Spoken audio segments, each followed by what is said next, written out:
Assalamualaikum warahmatullahi wabarakatuh. Salam sejahtera untuk kita semua. Oke, kembali lagi dengan saya Abdul Rojak yang akan membawakan seputar dunia hukum. Oke teman-teman, di sini saya akan membahas tentang masalah Undang-Undang Nomor 42 Tahun 1999 tentang jaminan fidusia. Nah, jadi undang-undang ini membahas masalah perikatan tentang dunia perbankan, atau dalam artian di dunia leasing lah. Jadi kalau misalkan teman-teman kredit mobil, motor, rumah, nah itu harus ada kepastian hukumnya. Kepastian hukumnya di mana? Yaitu di Undang-Undang Nomor 42 Tahun 1999 tentang jaminan fidusia. Gitu teman-teman. Oke.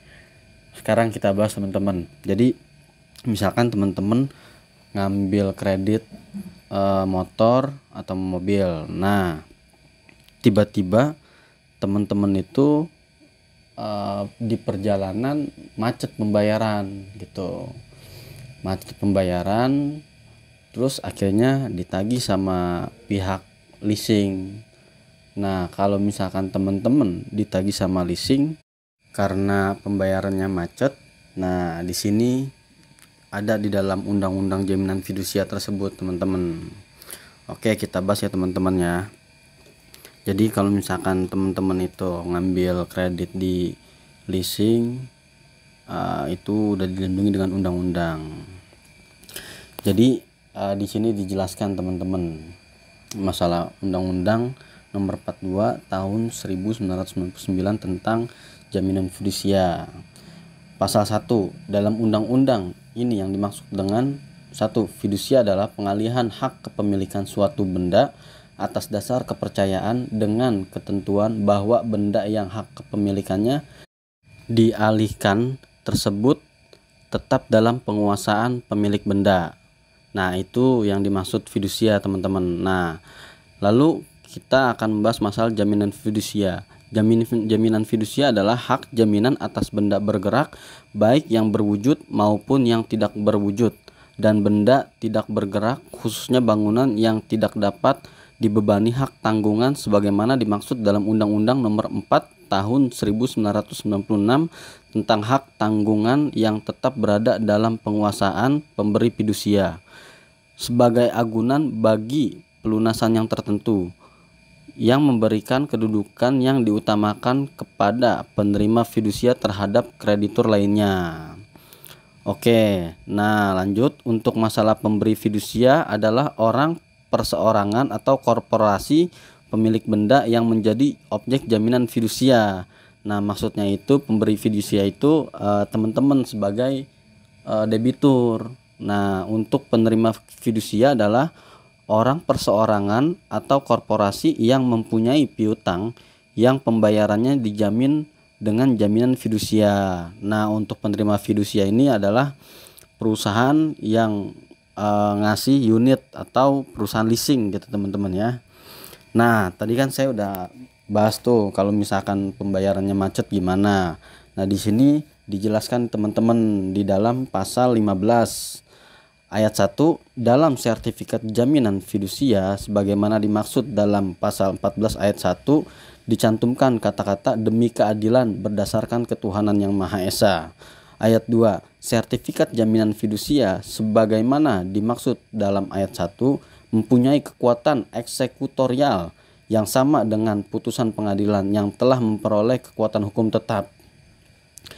Nah, jadi maksudnya ini di ayat 2 ini, kalau misalkan teman-teman cedera janji, itu leasing berhak untuk menarik unit yang ada pada debitur gitu teman-teman, dengan catatan si penagih ini ada sertifikat jaminan fidusia teman-teman. Jadi tanpa perlu pengadilan juga itu berkekuatan hukum tetap gitu teman-teman. Lalu ayat 3, apabila debitur cedera janji, penerima fidusia mempunyai hak untuk menjual benda yang menjadi objek jaminan fidusia atas kekuasaannya sendiri.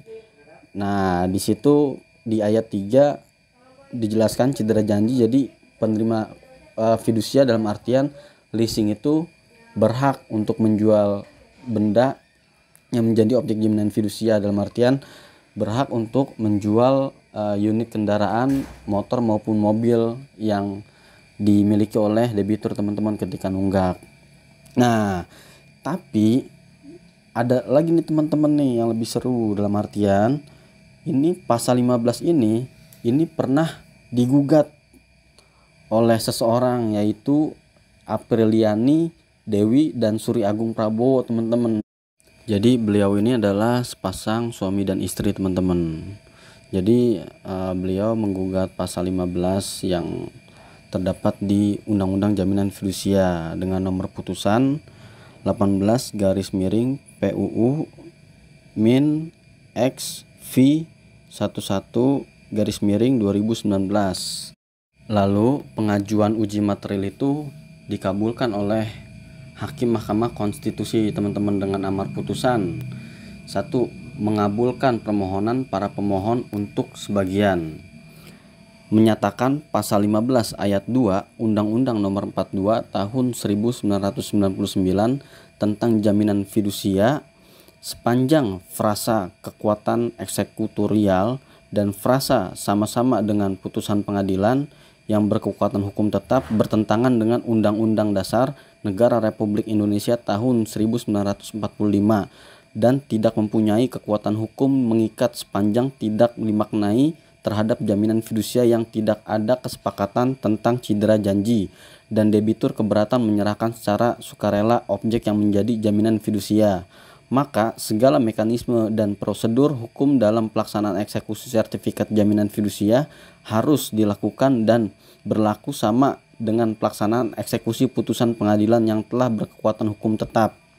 Nah, lalu menyatakan pasal 15 ayat 3 Undang-Undang Nomor 42 Tahun 1999 tentang jaminan fidusia sepanjang frasa cedera janji bertentangan dengan Undang-Undang Dasar Negara Republik Indonesia tahun 1945 dan tidak mempunyai kekuatan hukum mengikat sepanjang tidak dimaknai bahwa adanya cedera janji tidak ditentukan secara sepihak oleh debit atau oleh kreditur, melainkan atas dasar kesepakatan antara kreditur dengan debitur atau atas dasar upaya hukum yang menentukan telah terjadinya cedera janji.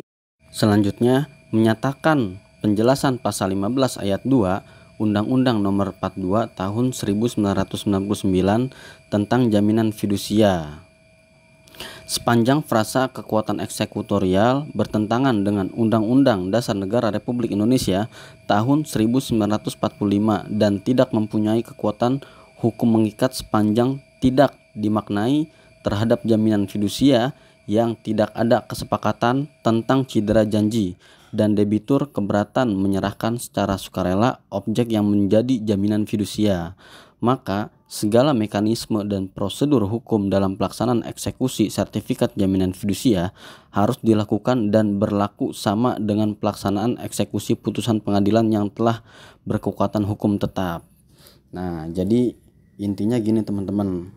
Jadi ketika teman-teman itu nunggak pembayarannya, nah jadi harus eksekusinya itu harus melalui pengadilan. Jadi walaupun ada sertifikat jaminan fidusia, itu tetap harus mengajukan gugatan ke pengadilan gitu, teman-teman.